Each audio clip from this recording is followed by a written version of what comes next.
What if I were to tell you that some of the information we all absorbed in school resembles historical fiction more than reality? From royal public relations tricks to falsehoods that spread like wildfire long before memes became a thing. Today, we're diving into 33 of the most absurd, strange, and stubbornly persistent misconceptions in history. Brace yourself to rethink some of what you thought you knew. Let's kick things off with an iconic one, the Great Wall of China. You've heard it countless times. It's purportedly the only human-made structure visible from the moon. It's an impressive notion showcasing human achievement that can be seen from outer space. However, the reality is that it's a complete astronomical fabrication. You cannot see it from the moon. In fact, you can't even reliably spot it from low Earth orbit with just your eyes. Astronauts have repeatedly verified this, indicating you'd have better chances of spotting a major highway. Consider it. While the wall stretches a great distance, it measures merely around 20 feet in width. Spotting it from orbit would be akin to attempting to see a single strand of human hair from 200 feet away. This myth originated well before the era of space travel and simply sounded too good to fact-check and has lingered like gum on the pavement ever since. If you enjoy this, be sure to subscribe to the channel and leave a comment below with your location. 2. The tale of sewer alligators in New York City. A timeless piece of urban legend that refuses to disappear. According to the narrative, affluent families purchased baby alligators as pets lost interest as they grew larger and flushed them down the toilet. These hardy creatures then thrived in the warm, dark sewer systems, evolving into monstrous blind albino beasts. It's a fantastic premise for a horror movie, yet there's absolutely no proof it ever took place. What would they even feed on down there? An infinite supply of lost wedding rings and rats that crave pizza. Despite decades of sanitation, workers exploring the intricate maze beneath the city, not a single colony of giant pale alligators has ever been discovered. They were likely hoping to stumble upon one just to have a great story to share at gatherings.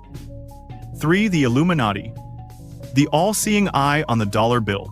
The alleged secret society of global elites orchestrating everything from a shadowy boardroom managing wars, economies, and perhaps even your Wi-Fi connection. It's the quintessential conspiracy theory. Here's the amusing reality. The Bavarian Illuminati did exist, but it was an utter failure. Established in 1776, it comprised a small gathering of Enlightenment-era thinkers, aiming to advance reason. They probably spent their clandestine meetings debating Kant over stale crackers. The all-powerful syndicate that supposedly manipulates the world was really just a fleeting nerdy book club that got shut down by the government after roughly 10 years. They couldn't even navigate their way out of Bavaria, let alone govern the entire globe. 4. Every March, the world pays tribute to St. Patrick, the legendary figure who is said to have banished all the snakes from Ireland. It's a narrative of faith overcoming evil, a miracle for the ages. Except for one small yet significant detail, there were never any snakes in post-glacial Ireland to begin with. The island was separated from the mainland by water long before any snakes could slither their way across after the last ice age. The tale serves as a strong metaphor, a clever piece of public relations. The snakes represented the pagan religions that St. Patrick sought to replace with Christianity. He was the ultimate spin master, transforming a standard missionary mission into a legendary saga of monster slaying. He didn't expel literal reptiles, he simply executed a highly effective and metaphorical pest control on the local belief systems. 5. Absinthe, the green fairy. The beverage favored by tormented artists and poets, renowned for inducing wild, vivid hallucinations and bursts of creativity, it was outlawed for nearly a century due to its allegedly mind-altering qualities. This entire reputation is one colossal drunken myth. The misconception was stoked by a clever smear campaign launched by the French wine industry, struggling against the rising popularity of the green spirit. It's reminiscent of the dairy industry, fabricating rumors that almond milk causes you to grow a tail. Absinthe does contain a compound known as thujone, but you'd end up suffering from alcohol poisoning 10 times over before experiencing any psychoactive effects. The artists weren't having profound visions. They were simply intoxicated, likely composing terrible poetry while believing it was brilliant. 6. This one is both tragic and strangely cruel. We've all encountered the footage. Swarms of lemmings, seemingly propelled by some enigmatic suicidal urge, marching in single file off a cliff and plunging into the ocean below. It has become a symbol of mindless conformity. However, Lemmings do not engage in mass suicides. This entire myth was actually crafted by Disney for their 1958 nature documentary titled White Wilderness. The film crew was unable to capture the desired footage, so they procured several lemmings and transported them to a cliff that overlooked a river, then coerced them off the edge using brooms. One can almost hear the director exclaiming, "More anguish, I wish to witness the existential dread in their tiny rodent eyes." They fabricated a natural event by actively driving these animals to their demise for an Academy Award. 7. Prepare to feel infuriated at your jewelry. The belief that diamonds are intrinsically rare and immensely valuable is arguably the most effective marketing deception of all time. Diamonds are not exceptionally scarce. In fact, they rank among the most common gemstones. Their worth was artificially boosted by a singular corporation, De Beers. During the 20th century, they established a worldwide monopoly, stockpiling diamonds to control the supply and escalate prices. In the 1940 seconds, they subsequently employed an advertising agency, which introduced us to the catchy phrase, "A diamond is forever," and conjured the modern custom of the diamond engagement ring from thin air. They didn't merely sell a product. They marketed a concept, and we are all still feeling the effects of it. That glimmering stone is not just a symbol of everlasting love, it's a testament to marketing brilliance. 8. Imagine Sherlock Holmes with a magnifying glass in hand having just unraveled an exceedingly intricate mystery. He turns to his steadfast partner and delivers the everlasting line. "Elementary, my dear Watson." This is the most renowned quote, connected with the character, yet he never utters it in any of the original tales penned by Sir Arthur Conan Doyle. Holmes does say elementary as well as my dear Watson, but he never combines the two phrases. This famous line gained popularity many years later through theatrical plays and early films, becoming so entrenched in our communal psyche that it is the ultimate literary Mandela effect. Conan Doyle might have been perplexed to learn that his character's most iconic catchphrase was one he never thought to write. 9. The myth surrounding the Dark Ages is so widespread that we even use the term to illustrate a period of supposed ignorance. Central to this concept is the belief that everyone during the Middle Ages, from commoners to monarchs, believed the Earth was flat. This is a fabrication designed to make historical figures seem foolish. Educated individuals in the Middle Ages understood that the Earth was spherical. They had been studying Greek texts authored by scholars like Aristotle and Ptolemy for numerous centuries. The genuine debate revolved not around the shape but the size. The entire narrative that Columbus proved the Earth was round was concocted in the 19th century to depict him as a sole genius standing against a dogmatic backward church. In reality, his adversaries were not worried about him sailing off the edge. They accurately contended that his calculations were flawed and the planet was far larger than he assumed. 10. The tale of the Titanic epitomizes the ultimate story of human hubris colliding with a massively large frigid iceberg. Key to this narrative is the assertion that the White Star Line marketed the ship as unsinkable. It's the ideal ironic setup for a disaster, yet they never actually claimed that. This powerful label was mostly assigned by the press following the calamity to heighten the drama and boost newspaper sales. The company employed far more cautious lawyer-approved language, referring to the ship as practically unsinkable. That's a significant distinction. It's akin to the corporate jargon of declaring a phone water-resistant rather than waterproof. The media conveniently omitted the practically because "unsinkable ship sinks" is a headline that practically writes itself, and nobody allows mundane truths to obstruct a fascinating story. 11. Owing to Hollywood, our perception of Cleopatra is that of a stunning Egyptian queen, a seductress who captivated powerful Roman men with her otherworldly allure. However, let's set the record straight. First, she was not Egyptian. She was the final ruler of a Greek dynasty that had ruled over Egypt for centuries. She was about as Egyptian as a Philly cheesesteak is authentic to Philadelphia, Pennsylvania. Wait, not the best analogy. More importantly, there's evidence suggesting she wasn't a conventional beauty. Coins minted during her reign portray a woman with a notable hooked nose, a sloping forehead, and a pronounced chin. Her genuine superpower was not her looks, it was her intellect. She was fluent in numerous languages and a shrewd political strategist, and possessed a charisma so captivating that it prompted two of the most powerful individuals in the world to risk everything for her. The narrative feels almost cartoonish. Isaac Newton is depicted sitting beneath a tree. An apple drops and bonks him right on the head, and just like that, he comprehends gravity instantly. It's a straightforward, ideal origin tale for an idea that would change the world. However, the whole apple conch is a later embellishment to add some flair. According to Newton himself, he merely gazed out of a window and observed an apple tumble from a tree. This sight made him ponder why it descended straight down instead of falling sideways or soaring upwards, igniting his contemplation of a universal force of attraction. The truth is far less comical. There was no humorous bonk, no ouch. Merely a serene moment of introspection that led to one of the most significant scientific advancements in history. It turns out genius is less about receiving a blow to the head and more about being observant. The Iron Maiden. It's the stuff nightmares are made of and the kind of imagery found on heavy metal album covers. A menacing human-shaped sarcophagus equipped with sharp spikes intended to gradually impale a victim in a medieval dungeon. It's the quintessential symbol of medieval cruelty. Yet, it's entirely fabricated. There is absolutely no historical proof that this device was ever utilized during the Middle Ages. In reality, it was crafted in the late 18th century, likely as a morbid art installation meant to amuse and shock museum goers. It served as a macabre prop, the historical equivalent of something you might find in a cheesy haunted house. The Middle Ages boasted numerous genuinely horrifying methods of torture. They had no need for this exaggerated B-movie contraption that someone invented for amusement centuries later. 14.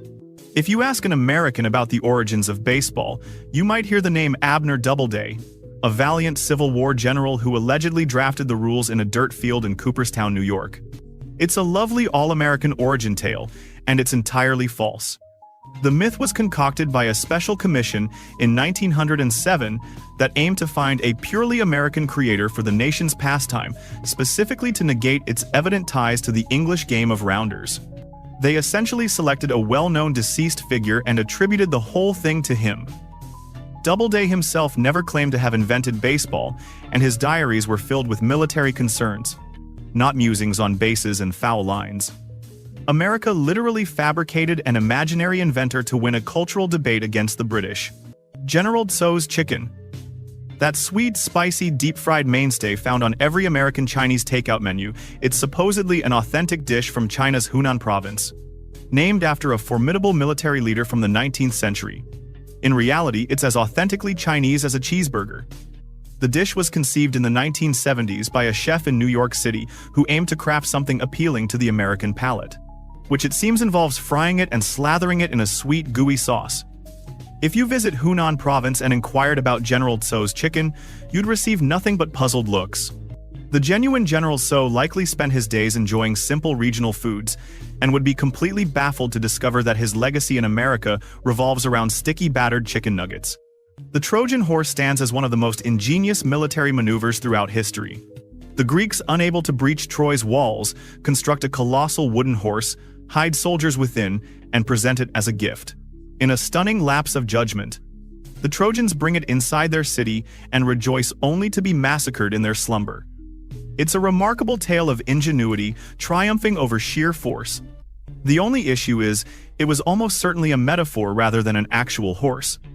Most historians contend that the horse was likely a poetic depiction of a siege machine, such as a battering ram that ultimately broke through the gates.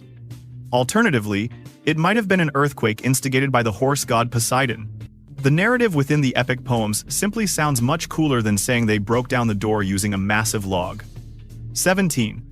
The tale of the 300 Spartans at Thermopylae is the ultimate story of the underdog. 300 muscular, stoic warriors making a magnificent last stand against an army of 1 million Persians. It's a foundational myth of Western civilization that honors sacrifice and defiance. However, the tale conveniently omits a few critical details, particularly the additional 7,000. The Greeks who participated were not just the Spartans. They were part of a broader Greek coalition that included thousands of soldiers from Thespiae and various other city-states. While the 300 Spartans undoubtedly formed the elite core of the defense, they received considerable assistance from their allies. The story was later simplified to center solely on the Spartans because, let's face it, 7,300 Greeks fighting bravely simply lacks the same dramatic allure as 300. In the 1990s, a trend known as the Mozart effect captivated the world. The concept was straightforward and appealing. Playing Mozart's melodies for your baby would make them more intelligent. Parents hurried to purchase CDs, eager to transform their toddlers into little geniuses. This entire frenzy was rooted in a significant misunderstanding of a small study from 1993. The research didn't even involve infants. It was carried out among college students and only noted a temporary improvement in spatial reasoning skills lasting for 10 minutes after listening to a Mozart sonata. That was all there was to it. No proof of any enduring increase in overall IQ could be found. Furthermore, it had no relevance to the brain development of babies. From that one flimsy bit of research, an industry worth millions emerged, demonstrating that the quickest way to market a product is to tell parents that it will enhance their children's intelligence. In the early 1800s, an inventor named Charles Red Heifer amazed America with his astonishing invention, a perpetual motion machine.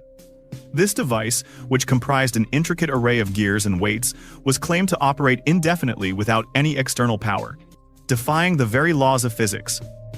He charged $1 for entry to examine it, and people queued up convinced they were witnessing something miraculous. A skeptical engineer named Robert Fulton evaluated the machine in New York and detected something dubious. The gears were shaking and the speed was erratic, as if it were being manually operated. He exposed the deception by removing some wooden panels to unveil the source of power.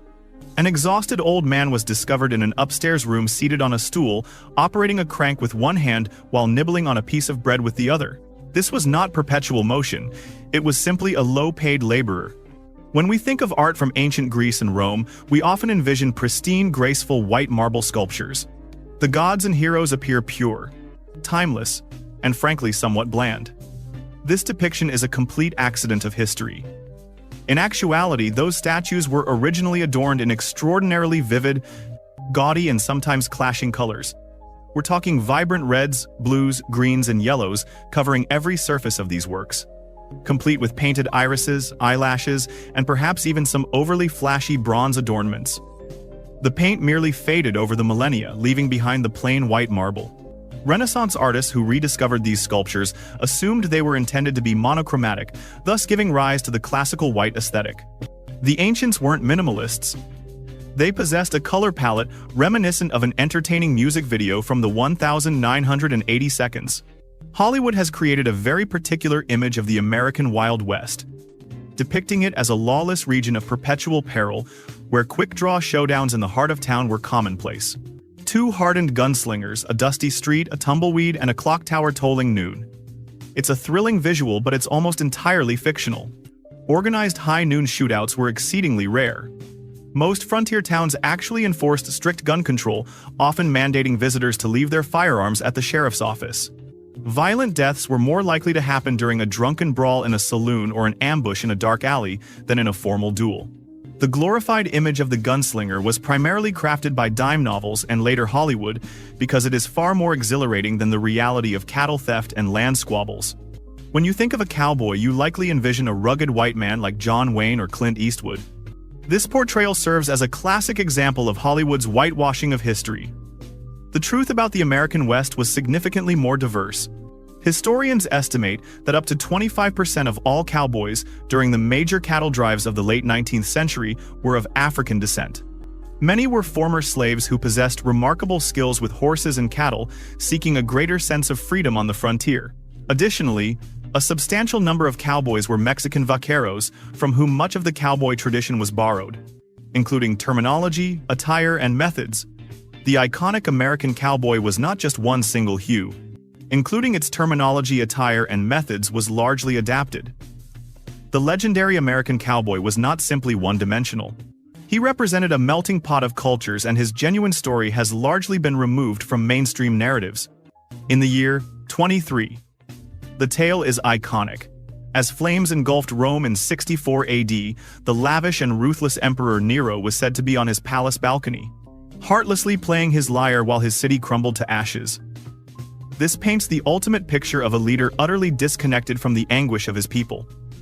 While this is a sensational piece of character assassination, it's historically implausible for two significant reasons. To start, the lyre hadn't been invented yet. It wouldn't emerge for another millennium.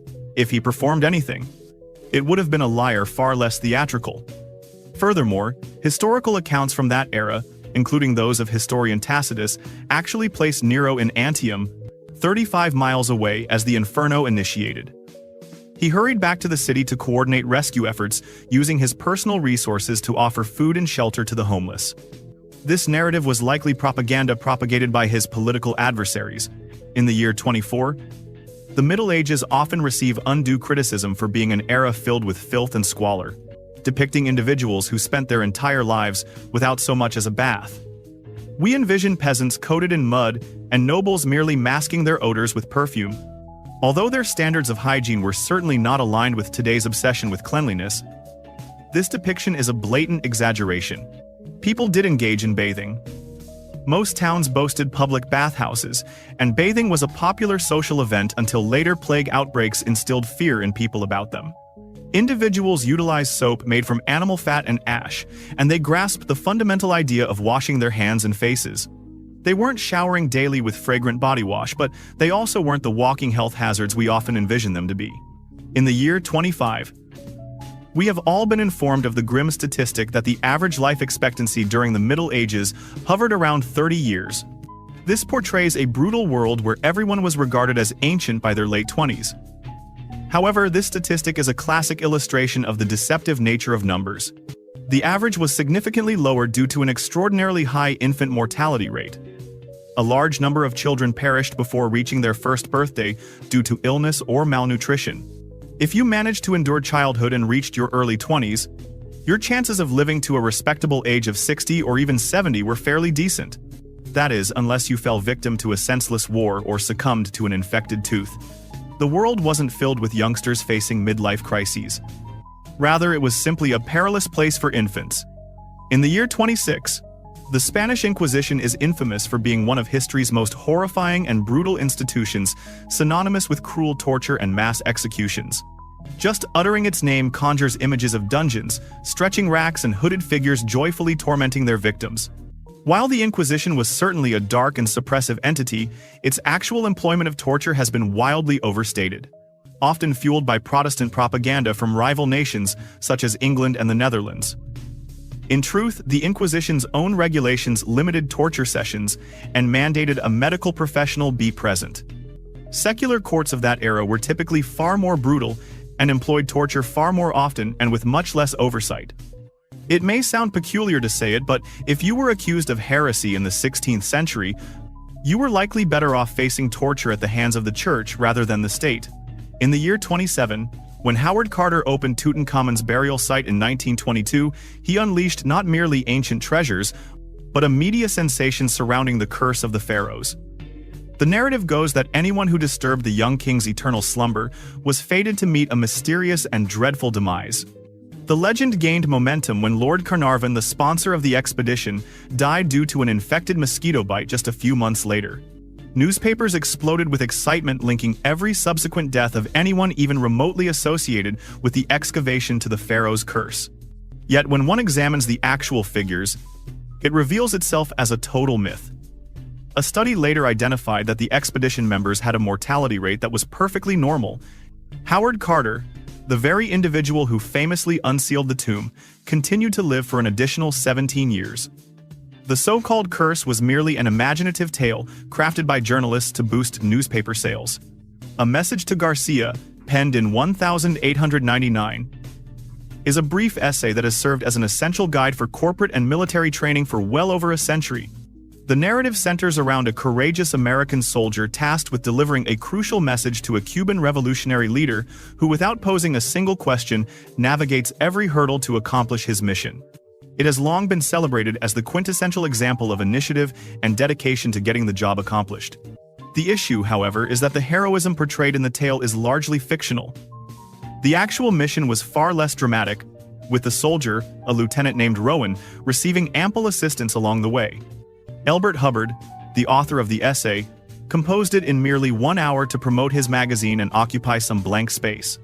He essentially crafted a tool for corporate propaganda that glorified unquestioned obedience, and numerous generations of managers have been distributing it to their staff ever since. The Spanish conquistador Ponce de León is eternally associated with his relentless pursuit of the fountain of youth, a legendary spring thought to have the power to restore youthfulness, It's a classic tale of a fool in pursuit of an unattainable dream amidst the swamps of Florida.